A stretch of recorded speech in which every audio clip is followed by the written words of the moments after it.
It's time to get scary, to get frightened, to get shocked, to get spooked, to piss your pants, because we're about to play the biggest piece of shit ever known to mankind. Welcome back to another Castlevania Halloween special. This is our third year going on playing a Castlevania game, but not only am I playing one Castlevania game, I'm playing two this time, baby.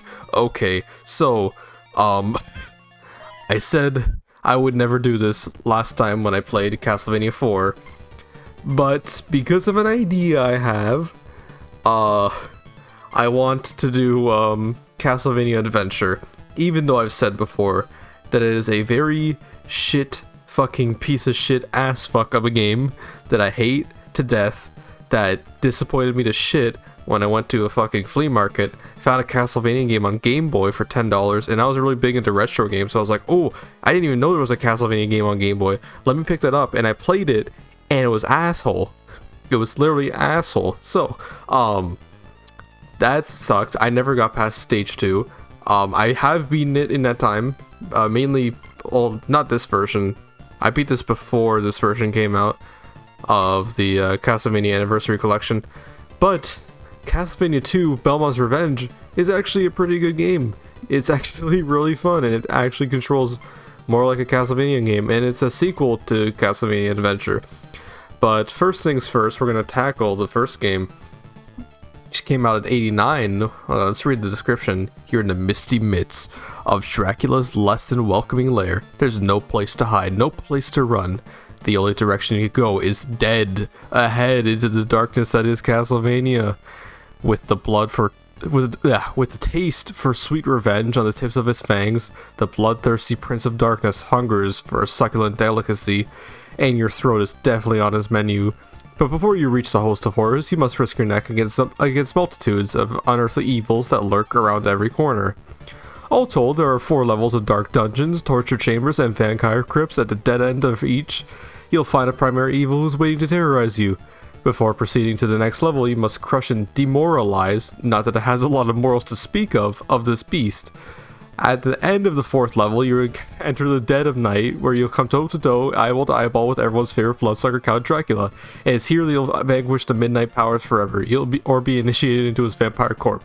Your sole means of protection are your mystic whip and mindful wits, which will lead you through Dracula's menacing maze along the way. Be sure to light the candles on the tip of your whip. It's a surefire way to unleash the life-sustaining items such as hearts, crystals, crosses, or gold. I don't know what the fuck that said. What do you mean by light the candles? The candles are already fucking lit when you hit them. You're not lighting the candles with your fucking whip. You're destroying them. You're doing the opposite. You're extinguishing them. Alright, I never bothered reading those descriptions, but now that I did, I'm slightly more confused. Also, by the way, we're not playing with a border this time. I didn't play with a border for any of my Castlevania Let's Plays, and I feel like it would be wrong to do that. So I'm not going to do it here. But what I will do for this playthrough is I'll use the, did I do it for Kirby? I'm pretty sure I did for Kirby. Use the Game Boy Color or Super Game Boy Color scheme for this. I was going to do black and white, but it is very hard on the eyes to play it that way.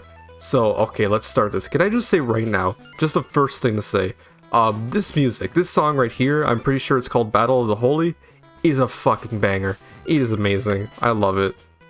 Probably one of my favorite Castlevania songs, to be honest with you. But another thing that you'll mention, or that I'll mention like right away, look at the top. That timer, 13 minutes. This game really thought that the player needed the 13 minutes to beat the stage, which is insanity, but you'll see why I think they might have thought that was justified, because this game is very, as you can see, slow.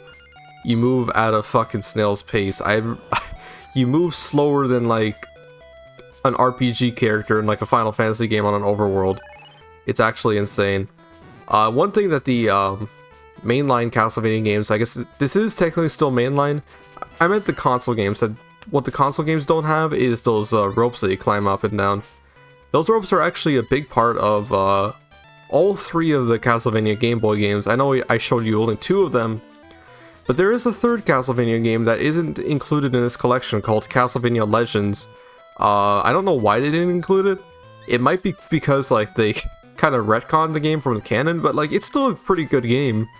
I actually like literally just beat it today for the first time. It is a really strange game, I'll say that much. Like, you don't have regular items, instead you have like magic spells, a lot more like I guess like Aria of Sorrow. Also, if you're noticing, these fucking eyeball enemies only pretty much appear in like the adventure games. And in these sections you're always gonna get these holy crosses which make you invincible. Because I guess the developers realized, oh shit, we have these eyeballs being summoned like constantly from the top of that rope. So it's going to be impossible, or you're just going to take a lot of damage without having any way to avoid it. If you don't have invincibility. Also, weird thing that's this game specifically has, instead of hearts giving you item ammo, it actually heals you. Which is something I'm pretty sure only these two games do. At least this game and Belmont's Revenge. Also, I failed to mention that the little orbs you get are whip upgrades. And, like these ones. And right now I have the third upgrade, which is the Flame Whip. Which actually first appeared in Castlevania 2 as an upgrade you can get. Although it's a little bit different in that, because I don't think you shoot like a fireball. Instead you shoot, or the entire whip is like encased in flames and is very powerful. That is a game I should probably cover at some point, because Castlevania 2 is very interesting. I wouldn't say it's bad. I do like Castlevania 2 a lot for like what it did. It isn't the greatest, it is pretty frustrating, but it's interesting enough to warrant Let's Playing it. I actually do have a physical copy of it that I bought during Fan Expo. I'm going to save state here. I'm going to use quite a few save states in this playthrough, because this game is a little bit crazy. So this part right here, you see these little blocks, they look very similar to the ones in Super Mario Land. They're going to fall, and you have to be so pinpoint accurate to make these jumps. Watch this. Just watch. Holy fucking shit. And then that jump too is crazy. Also, let's get this heart here that heals us, but it doesn't matter. This section is actual hell. You see this bat? Fuck this bat. Actually, yeah, fuck this bat. So you have to make these pretty much pixel perfect jumps. Now you can just like edge your way to the edge of the platforms. But why?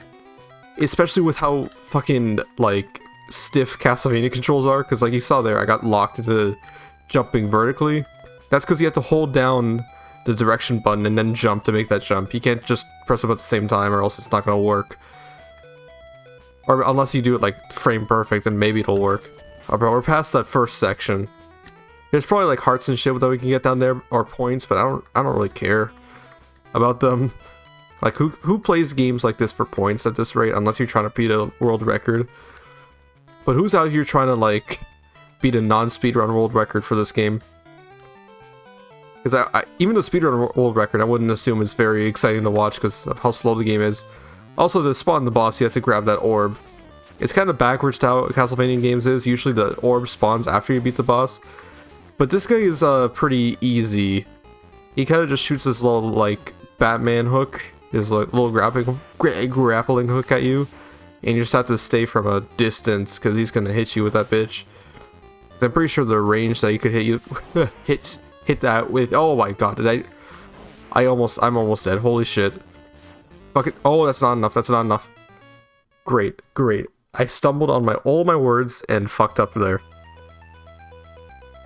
And see, it spawns us all the way back here. So that's why I make the save states. I should have made a save state before the boss, but I thought that I would not die on the boss because he's super easy, but I instead did the inevitable and did, because it's a Danception Let's Play, and it would not be a Danception Let's Play without me dying to stupid bullshit. Okay, let's do this fucking shit again. My jaw is not used to commentating. It's starting to actually ache already. Because I haven't recorded an actual video since Mario 64 Part 3, which I recorded like September 10th, I think. Not that long after the birthday videos. Sorry for the long hiatus, but like, I don't know, I just didn't feel like recording shit for a long time. Even though there's a lot of shit I had planned. like the Halloween video that's based on this. Oh my fucking god, Christopher Belmont, goddamn. Yeah, by the way, the Belmont in this game is called Christopher Belmont. He's only in the two Game Boy games, and I don't know how many times he gets referenced outside of them. Not too sure. Oh my fucking god. This fucking bat. I hate this stupid ass bat. Oh, and it infinitely respawns. That's the thing. And if it knocks you off onto your ass, you're gonna have to do these jumps again.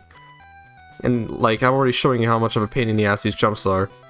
Because fucking frame perfect, stupid control bullshit. Oh my god. Oh my fucking god. Holy shit. I just realized Christopher has a fucking like Spider-Man's color palette. He got the white, red, and blue. God damn. Oh my.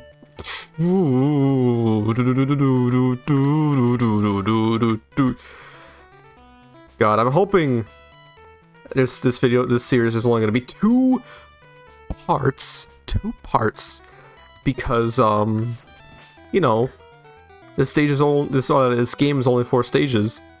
I could easily split it into 2 parts, 2 stages per video, but at this rate, if I keep falling down this fucking pit of despair, then nothing's gonna happen. So let's just make it past this, save state before the boss so I don't make the exact same mistake I did before, and forget any of this ever happened. After this Let's Play's over, just treat it as a fever dream, because that's what this game kind of feels like. Okay, speaking of saving, let me do that right now. God damn. Also, by the way, I'm playing with keyboard because I can't be asked to fucking connect my controller, and it's a Game Boy game, so it's very easy to control the keyboard. Most people aren't used to controlling games like this with keyboard because like they're not meant to be, I guess. But I grew up playing a lot of like online emulators on my PC, so or on like, I guess it wouldn't be my PC, it would be my dad's PC, because I didn't have my own PC growing up until like later on. Didn't get my own like actual laptop until 2016, I think. Which I still have that laptop, but it's like barely functional, I'm gonna be honest. That shit is busted. I still have some old video files on there too that I should probably transfer. I have been thinking of buying a new hard drive because like my hard drive is getting pretty full. It's mostly like Steam games that it's full with. So like I could just like, okay, that didn't even hit me. That did not hit me. That didn't hit me. You saw that. You saw that. You saw that. That shit didn't hit me. But what was I saying? Yeah, my fucking hard drive is full of Steam games, so I could just delete them if I want to, honestly, because there's probably a lot of games on there that I'm just not playing. Like Halo Infinite, that's one, because that takes like a lot of space. Because Halo Infinite is pretty fucking dead right now. Like, I have not seen anyone talking about it, and I am very scared to check the Steam reviews for it, because I don't think they're going to be pretty good. Even though I did enjoy Halo Infinite for a while when it came out, I put in like a good 30 hours, because it was free to play, so like you might as well play it, back when it came out at least. But now I've heard like they're just not updating it. Oh my fucking god, please. Why am I dying to this guy? He's the easiest boss in history.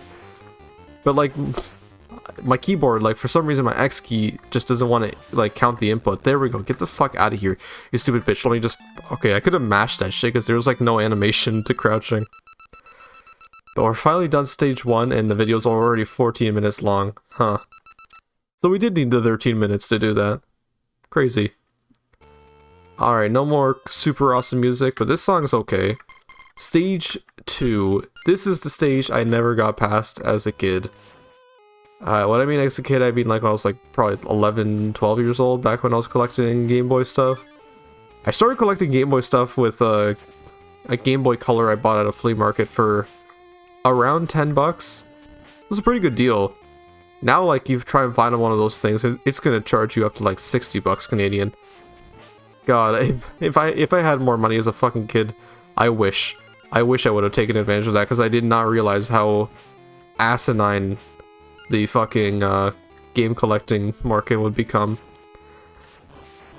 But yeah, these fucking guys, these little like sock puppet kind of dudes, they are the worst enemy in the game. because they shoot projectiles that bounce all around and they're super fast, meaning they're like impossible to avoid. Like, look at this. Look at this garbage. It's like, you're super slow, but those projectiles move at like lightning speed. So good fucking luck trying to avoid them. Also, you get a heart up here. This boomerang dude, this fucking kind of looks like Jason Voorhees a little bit. Just avoid him. Don't even try and fight him here, because you don't have to. Unless you get hit like me. That also sucks, but taking one hit's better than dying. Okay, now this motherfucker reduced me back to my like regular whip, and that's one thing that's annoying, is that when you upgrade your whip, you take 1 damage and you go down a level, kind of like Mario in a way. I don't know if it's like that in the sequel. I know it's not like that in Castlevania Legends, which also uses that system. So here you gotta fucking jump at the right time. That's why it's save stated, because that's a very annoying fucking jump. I really do not like it. Alright, let's make this fucking okay. The reason why that's hard is because, like I said, the directional jumping is so awkward. And like, if you hit that wall, you can't just like fall into it, because that's not how the momentum in this game works. It's not like Mario. It's not good, is what I'm trying to say. Also, I'm gonna fucking save state again. I'm sorry. I'm sorry. But like, this shit is... Okay, yeah, do not go for that whip. Do not go for that fucking whip upgrade. Do not do what I just did there. Unless you do this, but it's just gonna fall. See, because that doesn't have like an actual like ground hitbox. But yeah, that's like a fucking pixel perfect jump there. I'm sorry for all the F-bombs I'm dropping, but this is not a show for kids. If you are a child, watch this with your parents instead. They'll surely be very happy about watching a Let's Play with a bunch of F-bombs being thrown around with you. God, that's why I always watched YouTube videos with headphones on when I was a kid, because like I didn't want to risk my parents hearing me watch shit with like swearing in it. Like, I mainly watched a lot of like Game Grumps and We Wreck to Pray back in the day. These eyeball dudes are really fucking annoying on this bridge, because you remember how they exploded when I hit them before? Yeah, hit them. I could show it there. Here, I'll show it here. Hit them here and they'll blow up parts of the bridge. You can jump over them, but it's very, very difficult to. Because, like I said, fucking awkward-ass jumping momentum. You have to be pretty much, like, frame perfect. And when these guys show up, fucking give up. Like, goddamn, I don't even know what to do there. Because the controls are so stiff that, like, my brain just has an aneurysm trying to comprehend what the fuck I'm supposed to do. And that's how it's gonna go for most of this Let's Play. Just me just trying to fucking do anything. Yeah, but these guys at least fall when you do that, so that's not that bad. And those pits are, like, possible to jump over. Just don't screw yourself. Like, that's the one thing you don't want to do, is screw yourself to make it so you can't jump over shit. But just destroying one of them in one small isolated area is fine enough. Just, oh, I almost did it. I almost fucked myself, because I'm pretty sure a 4 square, like, jump isn't possible. It could be, though. Alright, let's climb down. You also gotta be careful climbing down the ropes, because you might just straight up fall down and fall into the pit. Because you won't just, like, fall down like Mega Man or some shit where you'll just move to the next screen regardless. Alright, let's see what shows up at the end of this shitty-ass jump. Let's see. Probably not gonna get it because it's very strict. Yeah, look at that. I'm gonna try it. I'm gonna try it. Hold on. Hold on. Alright, Christopher, make the nice Olympic leap.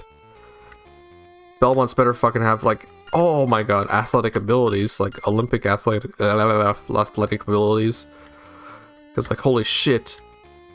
Is that possible? How frame perfect does this have to be? You have to jump at, like, just the right times. Holy shit. How do you do that? Not like that. That's not how you do that. You gotta be a god to actually make this goddamn jump. You see that fucking... I keep seeing that candle, like, flicker whenever I jump to the second block. Okay, now I'm getting pissed off. I want to know what's in that candle, and if it's worth making this crazy-ass jump for. Because, like, that That is insane. How? No. How do you get that? Is it actually pixel perfect? Okay, there we go. What does it give us? Okay, a 1-up. Okay, fine. You know what? That's fine. That's a fine reward because this game actually does not have unlimited continues. Unlike every other Castlevania game, you can get into game over. Actually, no, it does have limited. It does have unlimited. Yeah, I think it does have unlimited continues. I might be bullshitting. But I'm not too sure. Also, I think this might be like multiple different paths. Although I might be mistaken about it, because like you're constantly choosing between these two ropes. So don't get fucked by that eyeball dude. Already reusing shit for this. So we're climbing down, which is something you don't usually do in a Castlevania game. Usually in Castlevania games, like when you go vertically, you're climbing upwards from the screen. Oh god, oh my god, I hate these guys. I hate these stupid ass sock puppets. They look like sock puppets. Like I cannot see that. Alright, down here, let's see what's over here. One of these motherfuckers. That means we're going to save the fucking game. Because we are at 2 hits, and I might get completely fucked by him. He kind of works like the Axe Knights from Castlevania 1. Although the things like Boomerang are in an arc like that. They don't go like straight front and back. Oh god, okay, this guy's gonna be an asshole, isn't he? Or these two guys. At least the Boomerang doesn't respawn when it goes off screen, because that would actually be hell to try and dodge. Okay, just stand like a good distance for a minute and take like pot shots. There we go. Can I please get the heart? Can I please? Alright, now here's the boss. I don't even think, like, pretty sure this is easy to do with just one hit. But this is less of a boss and more like, it's weird. It's like these weird frog things that like pop up out of these holes, and you gotta like hit them, and that's it. That's the fight. You gotta hit them when they come out of their holes. Kind of like whack-a-mole in a way. Although I don't think it's definitely not possible to hit that guy. It might be possible to hit the third to the highest. You could check it out. No, oh, it is possible. Okay. Just be careful, because like I think that's like a really perfect whip you have to do. Did I just get an extra life? Huh. No, yeah, this boss is kind of brain dead. I'm not gonna lie. It's somehow even more brain dead than the first level boss, and that's saying something. Holy shit. Wow. I didn't expect it to be this fucking easy. I hope I don't fucking jinx myself with what I just said. I might have. But like, no, this is like it's getting slightly faster, and that's the only thing about it. So you just have to wait for these guys to fucking jump out. That's it. Look at that. Look at that. That's the easiest shit ever in any fucking video game I've ever played. Forget the fact that I died the first try. We don't talk about that. That's something that never gets talked about, just like what I did on September 13th, 2004. Anyway. I didn't do shit, if you're asking. I was like 2 years old anyway. Alright, so I think that's going to be it for today's episode. That's a good 23-minute video. In the next part, we're probably going to be finishing this game. But as you can see from those spikes, I'm not very excited to do part 2. It might be no, it's not gonna might be. It will be hell. It will be hell. So, see you guys next time for the finale of Castlevania the Adventure. See you guys then.